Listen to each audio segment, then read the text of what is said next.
এটা আমাদের প্রজেক্টটা laser team leader Aryan Barman বলছে।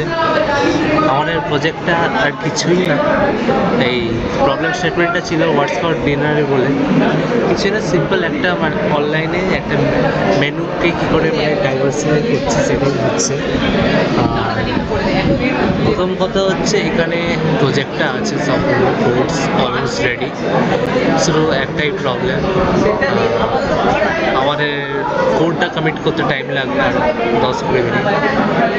এমনিতে প্রজেক্ট রান করবে, জাস্ট একটা মাইনর ইস্যুস আছে, দেখা যাক কী হয়। এখন আর 5 মিনিট ভিডিওটা আপলোড করছি। আর এটা একটা আমাদের অর্গানাইজার দাদা দেখে গেল, সিনিয়র দেখে গেল, তাকে কোয়েশ্চেন চাইছিল। কিছুই না, খুব ইজি একটা প্রজেক্ট ছিল, কিন্তু মেজর ওয়াইপ কোডিং করতে গিয়ে যেটা হয় sometimes up sometimes down.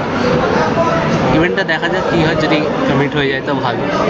Something record like 40,000 খানা ফাইলস একসাথে কমিট হচ্ছে। নেটটা জানি না কী হবে। Best of luck of us, আর কিছু করার নেই, দেখা যাক টাইমে হয়। যদি সিলেক্ট হয়ে যায় কালকে পিডিএফ প্রেজেন্টেশন সেরকম কিছু লাগবে না, খুব ইজি ব্যাপারটা হবে, একটু প্রজেক্টটা টাইম লাগবে সোজা কথা। যাই হোক, এটা আমার ফার্স্ট প্রজেক্ট ছিল, প্রথম event as a team lead, so this is why এটা আমার project. So thanks for your attention, this is Aryan Barma and his teammates signing of.